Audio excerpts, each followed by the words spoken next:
Hello, we come to you with the February 2024 edition of the Divine Word Missionaries Web TV News.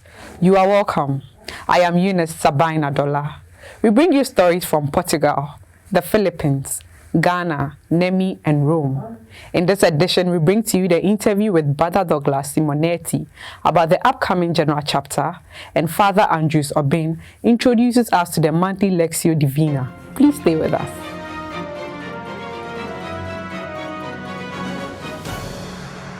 The province of Portugal celebrates the 75th anniversary of its foundation this year. We bring you the news prepared by Father Charlie Baderji, the communications coordinator of the province. Os missionários do Verbo Divino vieram para Portugal em 1949 e faz, neste ano de 2024, 75 anos. A comunidade tem-se preparado para celebrar este jubileu e começámos há 3 anos, exatamente, com uma proposta à comunidade, e o que se queria neste jubileu era celebrar quer o passado, fazer memória daqueles que foram a comunidade pioneira, celebrar o presente e também perspectivar um pouco o futuro.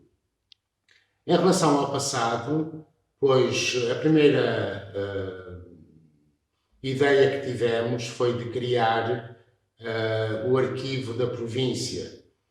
As nossas casas, entretanto, tiveram uma outra utilidade. Há muita documentação que é preciso reunir e então nós criamos em Lisboa o arquivo da província, que tem o nome de Padre Lúcio Brandão, que de certa maneira é uma homenagem também à comunidade fundadora.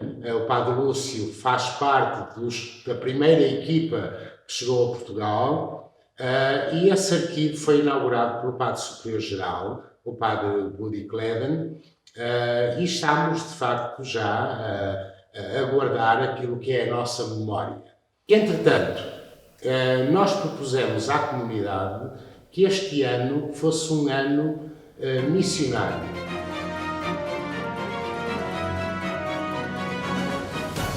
Journeying in Dignity. Listen, Dream and Act is a theme of the message of Pope Francis on the occasion of the World Day of Prayer and Awareness Against Human Trafficking and the Feast of St. Josephine Bakita, a Sudanese nun who, as a child, had a traumatic experience of being a victim of human trafficking. To commemorate the day, Father Felma Phil, the Philippines South Communication Coordinator, interviewed Brother Paul, who accompanies the victims of human trafficking in Cebu. Human trafficking has been a significant issue in the Philippines and is considered a crime against humanity. The United Nations Office on Drugs and Crime defines human trafficking as the act of gathering, moving, receiving, or keeping human beings by threat, force, coercion, or deception for exploitative purposes.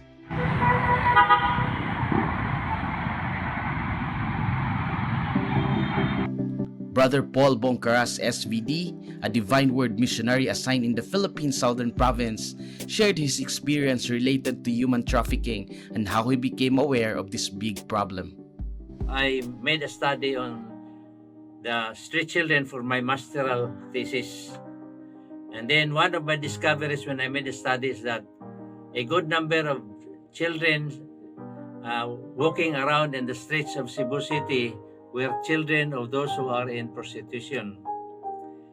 Then I learned that about the stories of those in prostitution, a good number of them were victims of human trafficking. This was in the early 70s.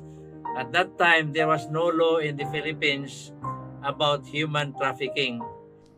In an effort to deal with the problem, the Philippines passed Republic Act 9208, the Anti-Trafficking in Persons Act of 2003, a penal law against human trafficking, sex tourism, sex slavery, and child prostitution. This law was amended in 2012. The first case of human trafficking in the country, not only in Cebu City, but in the country Philippines, happened here in Cebu City, and then the case was dismissed. Brother Paul also laments that due to the potential dangers involved, there are times when there is a shortage of volunteers for the ministry. For the Divine Word Missionaries, they collaborated with faith-based and non-governmental organizations to give trainings and awareness sessions. There is also a regular program for Bible sharing with people involved in human trafficking. And then related with that one, because this human trafficking is connected with the problem of HIV. So any HIV activity, also every year, they are there sharing of successes, the different groups. So we do sharing of successes like this one. So that's yearly. Brother Paul relates with hope that with many activities in store for the year 2024, we can still do more.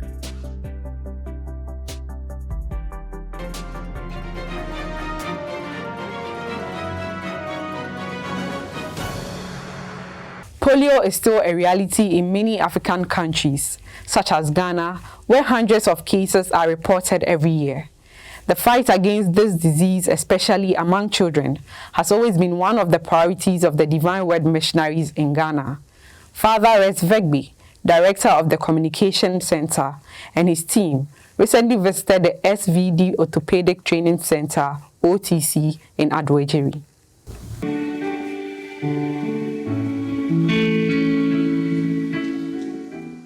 Upon arrival in Ghana in 1961, the late Brother Tarsicius, the writer SVD, saw how polio was making both children and adults disabled.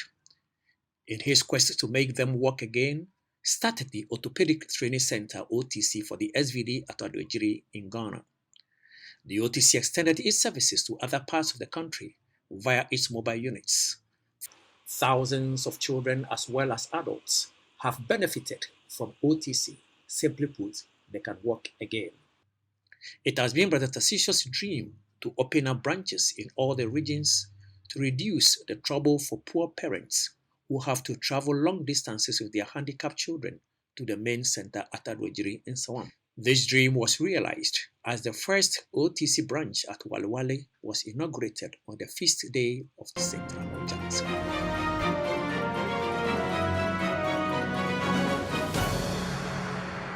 The SVD formation team met in Rome to finalize the SVD Ratio Formationes Generalis.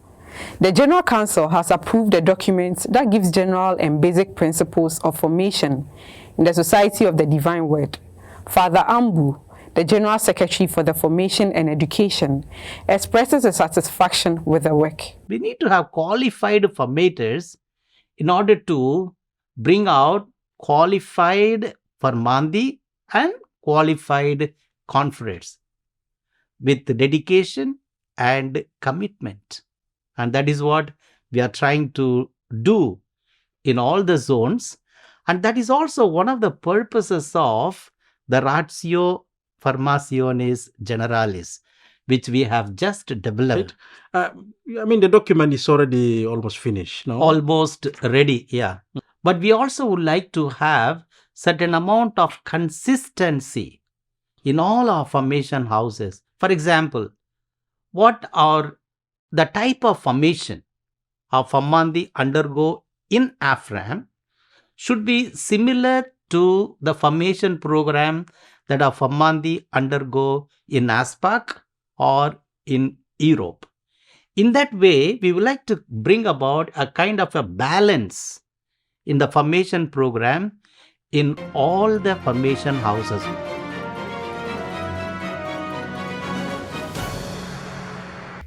"39 SVD lay partners from different countries are gathered in Nemi for a workshop.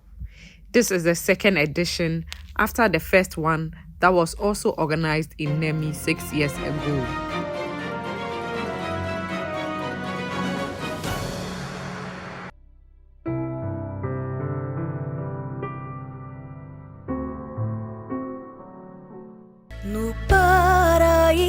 perdido do mundo e dos corações, a luz do Verbo divino, trazendo sentido às nações, a voz do além nos chamando para colaborar na missão de construir desde agora o reino da libertação. Fiéis e criativos, discípulos de Jesus, no mundo ferido brilhe aos outros nossa luz. Família arnaldina, verbitas de coração, em Deus unitrino a fonte da comunhão. In our first biblical reflection, the focus was on the theme, Your Light. Today, we dwell on the second part of the biblical text, Must Shine. Your light must shine is more than a simple encouragement or a motivational cliche. It has the character of an imperative phrase. The choice of the modal verb must in our translation expresses the semantic content of the imperative mood of the Greek word lampo in Matthew 5:16. Necessity has been placed on our shoulders. Our existence is intertwined with the light we give. Simply put, we exist to emit light. This biblical understanding is a guide to our ad intra and ad extra religious missionary choices. The shining of the light must begin first in our religious communities and then spread to the world beyond. When our communities are lit with love for one another, we become a city set on a hill. And in responding with good works to the shrill cries emerging from the dungeons created by unjust socio-economic and political systems in our world, we fulfill our destiny. Ignited by the light of Christ, we choose to run into darkness and not away from darkness. Inflamed with His compassion, we respond to challenges and do not shy away from them. The unfolding vocation narrative of each confrere is God's answer to someone's prayer. We live no longer for ourselves, but for Him who is the light. Your light must shine is a divine command to every Divine Word missionary. Onward we go. His life is our life, and His mission, our mission.